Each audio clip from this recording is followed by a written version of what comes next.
we're learning to be content in everything that God has called us to be in Him.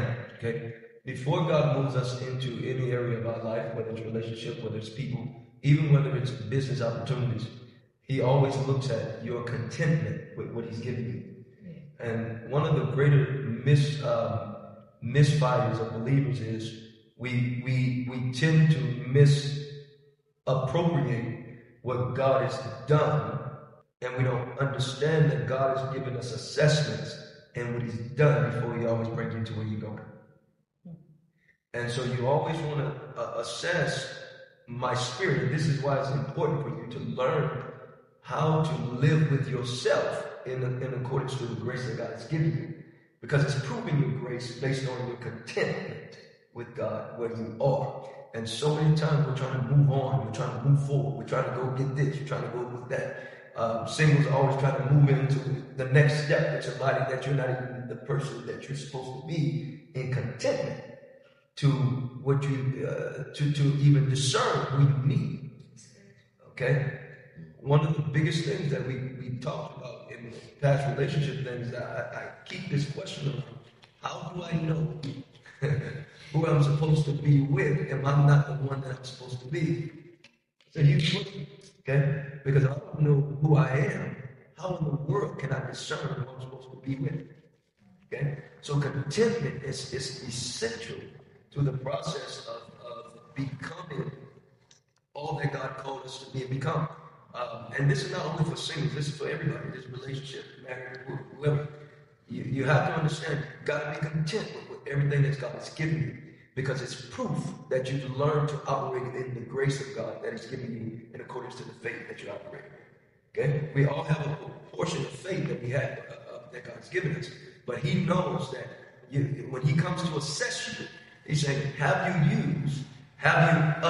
you extended the use of what I've already done for you? Okay? And when we don't extend the use of what He's already done for us, what that proves is that we have not learned to be content. So you haven't mastered the extent of the faith that you have. Okay?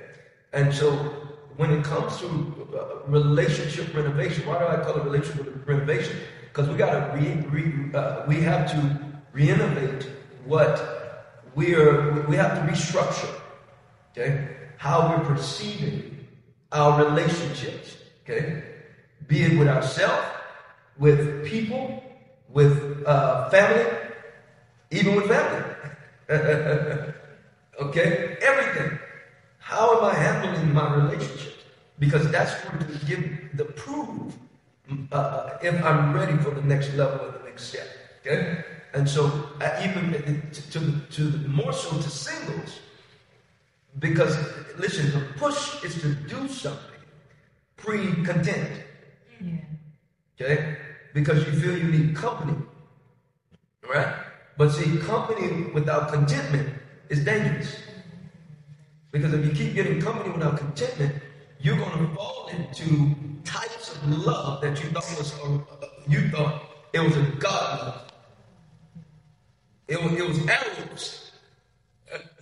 It gave you a sense of fear. You understand?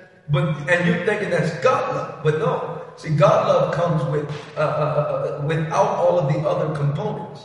Does that make sense? And so we're going to cross over a couple of things today, but I want you all to understand the bigger goal, whether you're trying to get in a relationship and get married, whether you're trying to grow in your money, whether you're trying to grow in relationship with your family, whatever you're trying to do, God needs us to learn to be content with what He's already given us.